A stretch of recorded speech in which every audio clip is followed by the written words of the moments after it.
that what you do is you are the visionary, but the business has other people operating it. Right. Now, that's really unfamiliar to most of us in real estate, but it is humanly possible. And the truth is, and this was one of my favorite takeaways from Business Mastery, is you need to run a business as though you were planning to. Run your current business as though you were planning to sell it. That's a business worth being a part of.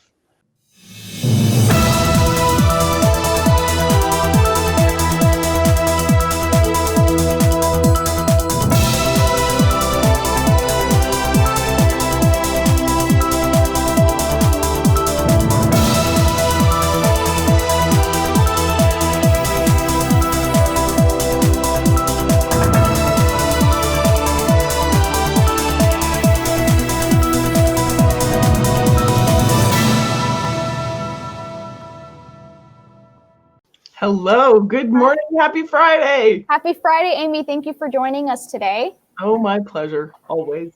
So today's topic will be life cycle of a business. So Tell us a little bit more about this life cycle. Well, I'm really glad that Eyerusalem, you and I know one another so well because, we get to talk about these things off camera. So I'm prepared to share today some big vision things that most agents don't think about, some that I've learned from Tony Robbins. But Eyerusalem, you and I were talking about this week, and I've really done a lot of thinking about the average agent and how they see it. And so I'm going to adapt a little bit of what we're going to talk about to really provide the agents listening with something a little bit more tangible, because I personally think a lot of the research and a lot of the guidance on life cycle of a business is a little overwhelming to the average agent. Right. So, I mean, the one that you showed me, I remember you had a graphic for, but we were also discussing from the other day that these phases, it's the life cycle of a business, not the life cycle of a realtor, but these business phases somehow can relate to real estate.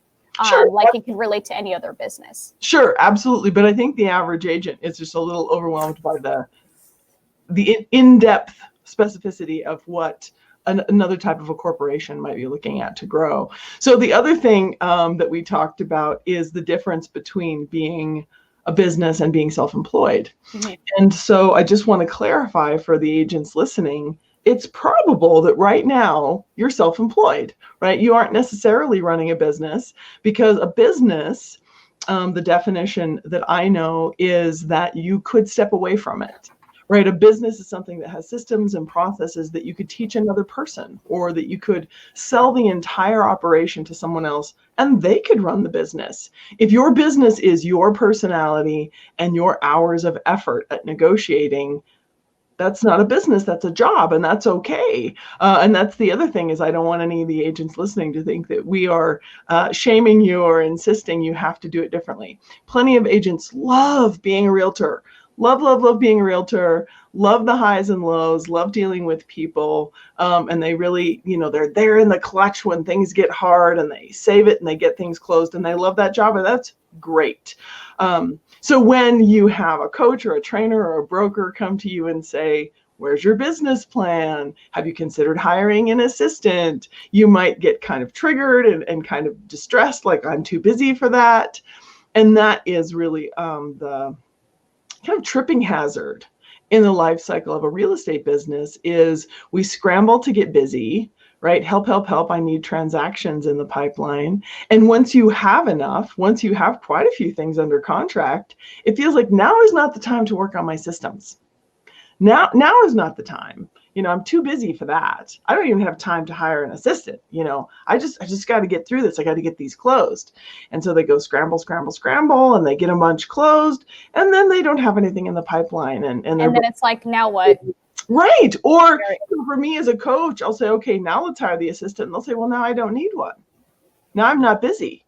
So here's the problem, Eyerusalem, that you and I didn't talk about the other day, is not seeing your business as a business, right? So it's like, and I call it bifocals, right? If you only use the up close part of your vision, you can see right this moment, today I need a closing, today I need a closing. Oh, now they all closed, now I don't need an assistant, now I'm fine, now I need a closing. And they just look at today. Maybe they look at this week. What does my business need this week?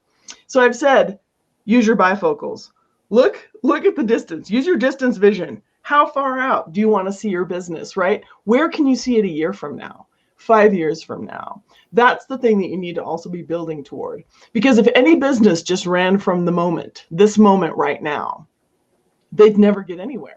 So that's what business planning is for. And lucky for you listening at Remax Allegiance, you have business planning classes coming up. And I've teased Charlie about, let's do a big mega online business planning workshop and just really talk about it, because we could really make it lively. We could push each other pretty hard and get everybody engaged.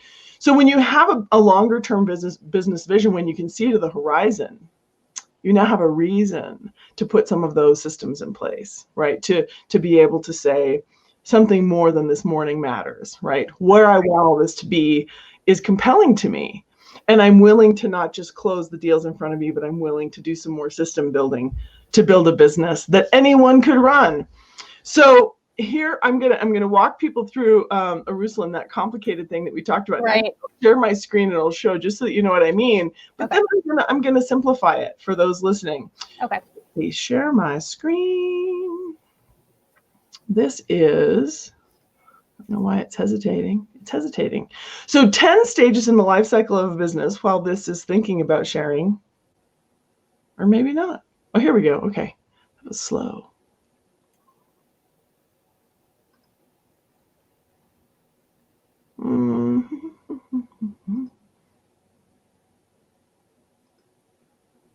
I hope that worked. Nope, too many things. I have too many options. So 10 stages in the life cycle of business. The visual may or may not help us.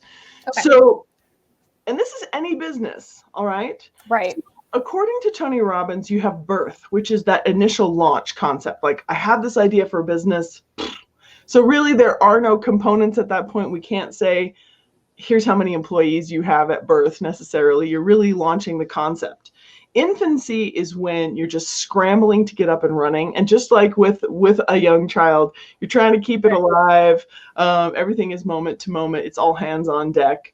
When you get to the toddler phase, according to Tony Robbins, you may even have some help in another business. I think in real estate, it's unlikely that you've already hired help, but you're managing by crisis. And that's kind of what I was saying before about you're just dealing with what's in front of you right now, right?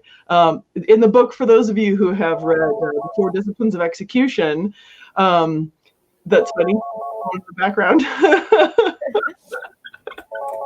You need to mute. That's funny. So the 4 disciplines of execution talk about the whirlwind, and the whirlwind is just what's in your face, right? So in this toddler phase of the business, you're dealing with management by crisis. When you get to the teenager phase, it's more of, I'm going to actually look at some of the finer points here. It's all about growth, right? It's the teenager phase is just more. How much more can I put in? And I see this in coaching agents all over the United States, is that they get to this place of, I can do it, right? And they just bring on more and bring on more. And this is where me, the coach, I'm saying, okay, we need to build a foundation under this. I love it that you've got so many closings. I love it that you've got so much going on. You've been doing your videos. You've been growing your brand. This is fantastic. But we need to build a foundation under this, or you're going to reach a point.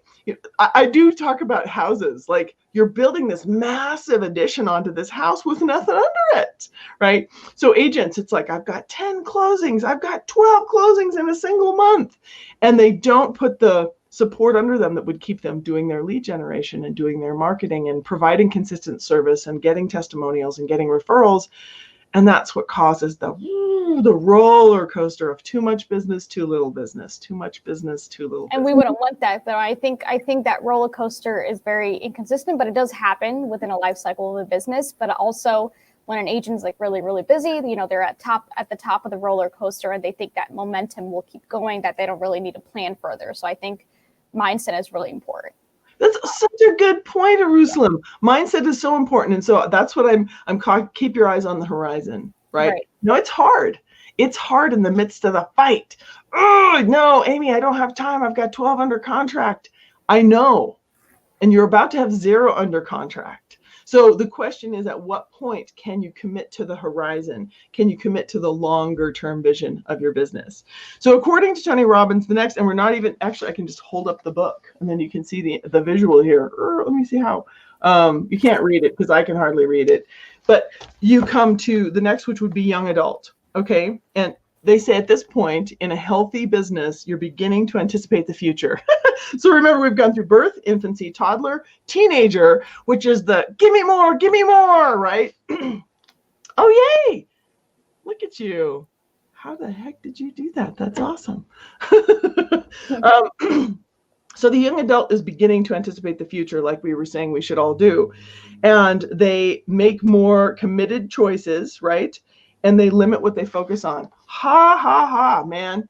The average agent, it's really, really a struggle for them to learn to limit what they focus on. They usually tend to want to try all the things all the time. Right. But I really appreciate this example because that would be, you see, we're reaching the healthiest apex of this business. So I can imagine, and I want those listening to understand how wise that would be, that the step, young adult step, just short of maximization and maturity, would be being picky about what you focus on. I hope you hear that because that actually really does get you where you need to go.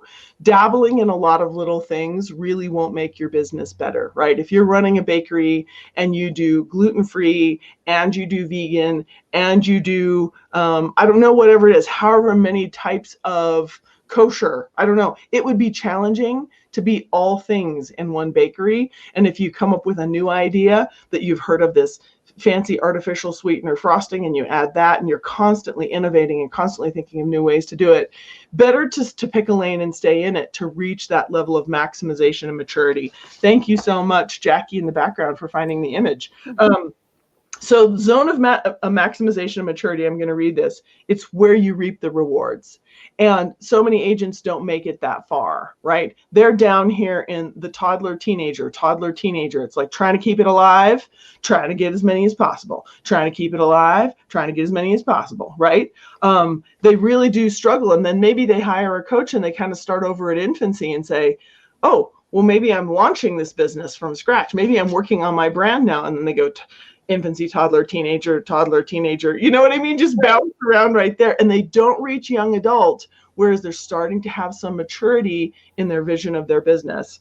So here again, in the maximization, in the maturity zone at the apex, we have the business is run by a management team. And those of you who know some really healthy teams in your market know what I'm talking about. Teams where there are specialization of each role.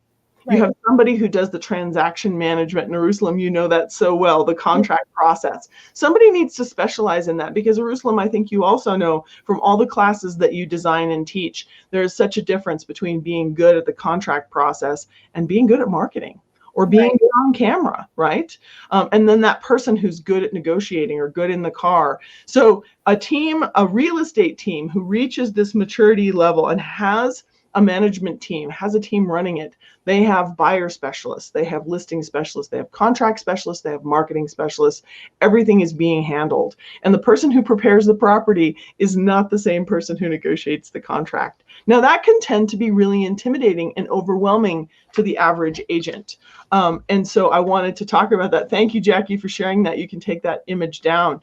So Tom Ferry came up with a simpler version of the life cycle of a business for real estate agents because we didn't even go into the rest of the cycle, which is heading down to death, right? Because I don't feel the need to tell you what happens after you get that good because most agents don't really focus on building systems that will create that anyway, right? Most agents they love being agents and they are basically self-employed. And that's okay. There's no judgment. I'm not saying there's something wrong with you, that you're a good agent out there and you're self-employed more so than running a business. But the definition of a business, oh, hello, Eileen. So nice to see she's here. She says, good show. So the important thing to understand is if you can never step away from it, if the minute you step away, it dies, right? You don't have a business, you have a job, right? If your job doesn't happen when you're not there, well, it's a job, right? And we can get people to cover for us in our absence, right? You can say, well, I took a vacation, somebody at the office covered for me. Well, that's great. But unless they're going to cover for you forever and send you checks, it's still not a business. Does that make sense? Yeah, that makes sense. And I'm wondering if the more systemization, the more repeatable systems that you create within or implement within your business, is it like the further the phase that you get within the life cycle? Is that one way to think of it? The more systems you implement? Right, yeah. The more systems you implement, is that one way to think of it? Like the more systems you're implementing, the higher the phases that you get.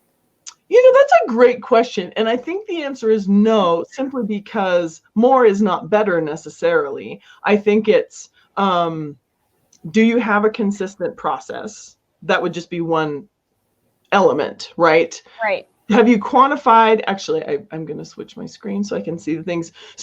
So here's my version to answer your question. And then I can share Tom Ferry's. So my version of what it looks like to build a business for a real estate agent would be, the first thing that you do is you quantify your service, right? What is it that I do? What is it that I offer, right? And you just said, pick me, pick me, pick me. I'm great. You're great at what, right? Do you run a daycare center? Do you sell burritos? Do you sell houses, right? So first things first, you got to quantify your service, and that's the beginning. And most of us even struggle with that, right? You ask an agent, what is it you do for a living? Well, I like people and I like houses, or I sell houses. And the thing that I say is, I don't sell houses. I don't have any, right? If I were a builder, I could say I sell houses. I build houses and I sell houses, right? So what I do is I consult, and this might sound euphemistic, but it isn't. I provide consulting services that help with buying and selling strategies for people. Whatever types of real estate that they want to own or purchase or sell, I can help them with a financial strategy to get that done. It includes the marketing strategy and everything else. But we have to go through their goals, and we have to look at the market conditions, and we have to create a strategy, and then I help them execute that strategy. So maybe that sounds a little bit like too many words, but I do help people buy and sell homes. I do. So you quantify your service, and then you build a brand. And the reason you have to quantify your service is your brand is a little hollow without it, right? What's my brand? My brand is shiny, right? My brand is yes. Like, okay. So you really need to be saying what it is that you do, and then you can build a brand around that, around your service model. Then you have to have consistent processes. And I think this is what you were speaking to, Eyerusalem, right? And you and I have worked together on what is buyer process, what is listing process, what is beginning to end, how do you walk the consumer, how do you walk your customer through to a successful closing, to a successful outcome, right? So having consistent processes that you don't have to wake up every day and reinvent, right? I had somebody say to me the other day, I reinvent the umbrella every day. And I just thought that was hilarious, right? So don't reinvent the umbrella every day. Once you've figured out your buyer process, quantify it, document it, put it in a place where others could reference it, right? Keep it in the cloud, in Google Drive or Dropbox. What am I saying? Dropbox. Or, wherever you do your document storage, keep the system in a place. Trello, Asana, keep the system in a place where you could visit it, and you could even call somebody and say, hey, I sprained my ankle. Here's my password. You can get access, right? That's a process. Then you hire help. Okay, so remember, we quantified our service. We built a brand. We have built repeatable services. We're not reinventing the umbrella every day. Right. And now we're going to hire some help. All right. And the sooner you hire help, the better, quite frankly. But a lot of agents are afraid to hire because they feel like they don't have enough business. But compare it to running a bakery. Can you imagine that you could say, I run a bakery, I'm Amy's Baked Goods, right? And Amy's Baked Goods consists of, well, it's me and the fact that I like baked goods. That's not a lot, right? That's not a lot. But what if I could bake a cake for my neighbor, right? So now I've got me, the fact that I like baked goods, and I've got one whole customer. I've baked for my neighbor, and she referred me to her sister. At some point, I have to have recipes that I can use over and over and over that have consistent, they turn out the same. And anybody who knows my cakes, I wish my kids were here to laugh. My cakes always turn out different. I am a wing it cook. I love to make stuff up. It makes me happy. It's definitely not a business. Okay, I reinvent the umbrella in my kitchen every day. It's how I work, okay? So that's not a bakery business that I could promote a consistent outcome. People would know Amy's Cakes, right? Amy's Cakes are always this. Amy's Cakes are always that. I don't have that. Amy's Cakes are always we'll see, because I'm just going to reinvent it tomorrow, okay? So that's what we need. And then if I were to hire help, I could actually run a bakery. how can I run that whole thing myself if I didn't hire help? Seriously. And most of us don't see it that way. I can do it. I can handle it. I can write the contracts. I can post a little bit now and then to social media. I can do the walkthrough. I got this. That's fine. You are now juggling what Tony Robbins says. He says you have a high-paying job, which is great. I hope you're being high paid, but it is a job and not a business. So once you've hired help, now you need to think about establishing a healthy corporate culture. Most agents, when they hire their first help, it doesn't go super well. And that's okay. It's because you're not experienced at this. It's like when you bake your first cake. Don't shame yourself. It's fine. You just really have to do the best that you can, read books, seek mentoring, do the best that you can. I hope your first hire works out great. I'm not condemning you to have it go badly, but don't feel bad if it doesn't go well because you just don't have a lot of experience yet. So establishing that healthy corporate culture is vital because whether or not you believe it, you now run a business that has employees and you're one of them. So you need to make it a healthy place for everybody to work so they enjoy being there. Then we leverage through people and systems. So this is, if we had the Amy version of the life cycle of a business, we are now leveraging our talents through systems and people. Right? It's not just the one cake that I invent every single day. We now have a bigger operation. We have recipes that we can teach other people to make, right? So we have systems and processes and people that provide better real estate service and promote the brand and expand the reach without me needing another 24 hours in every day. Like we've all only got 24. Everybody gets 24 hours. Right. So are you going to spend that staging your own properties? Are you going to spend that, on your hands and knees cleaning your client's house because they didn't have a plan or you didn't discuss the property prep plan or checklist, right? Make sure that those 24 hours that you have are spent living a good life and running a healthy business, right? We all need our sleep. We all need our exercise. We all need our soulful time and our joy time with our family. And then we need to be paid well for our talents. So leveraging through people and systems would be the next phase. And then eventually you shift your role to CEO. Most of us in real estate do this dance in and out of the CEO role. The CEO is the person absolutely in charge. They have the chief executive officer of any corporation is the visionary, right? They're the ones seeing the horizon. Right. And when you're in it, when you're on the front lines, right? When you're doing every little bit of work, when you're really the only employee and the chief operator, it's hard to be a visionary, right? It's so hard to put your mind into the vision of the long term when you're dealing with the firefight, when you're doing 6 under contract, yes, right? It feels really good, but there's no time for vision. So hopefully at this point, with a healthy corporate culture and hiring some help, you have more time to visit the CEO role and to create vision for the business long term. At some point, you could completely step away. And this is where a lot of agents just absolutely panic. How could I ever step away from my business? Well, you strategy. Yes, an exit strategy. And the truth is that you could step away sooner than a complete exit. If you build a business so much that there's so much leverage that you could step away significantly and have that CEO role full time, that what you do is you are the visionary, but the business has other people operating it. Right. Now, that's really unfamiliar to most of us in real estate, but it is humanly possible. And the truth is, and this was one of my favorite takeaways from Business Mastery, is you need to run a business as though you were planning to. Run your current business as though you were planning to sell it. That's a business worth being a part of, right? So that's what I hope everybody gets from this is however many of these steps that you could implement, it will make your own day-to-day healthier and more enjoyable for you. So whether or not you believe an exit strategy is possible for you or selling your business in the future is even a goal, think about running it as though you would, because it will make it way more profitable and way more pleasant in the meantime. So it's funny that now we're right at time and I managed to go through my phases and I didn't do Tom's. So, oh, well, I hope that's helpful. Yeah, I think it's a really cool thing. And especially with business planning, how it relates and how they can reference this whole life cycle and relate it to their business plan and kind of assess where they are. Yes, whether it's on a weekly basis or on an annual basis and things like that. So it's a really important thing to look at, and coming to the realization of the whole, the discrepancy between like self-employed and running your job versus the versus running a business. Yeah. A lot of agents, even me, like I never really thought of that difference until you broke it down like that. So having the life cycle in front of